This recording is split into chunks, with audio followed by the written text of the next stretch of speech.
Assalomu alaykum arkadaşlar. Mevlana şehri Samara saat 5:00 inşallah namazını okuyun.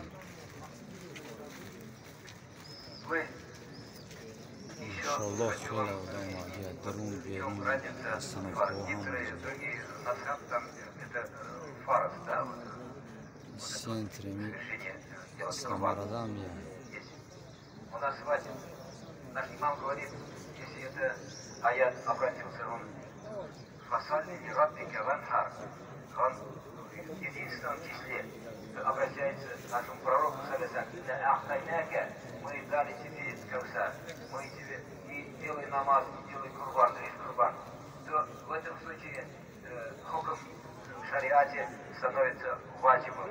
Ваджиб — это значит, в чем отличие ваджиба от фарза. Фарз, если человек не делает фарз, против, то есть это грешным будет, большим грешным. Ваджиб тоже большим грешным будет. Но в отличие от ваджиба, если он отрицает это, не будет, отрицает это, он кафиром не становится. Потому что обращение в Коране единственное в числе.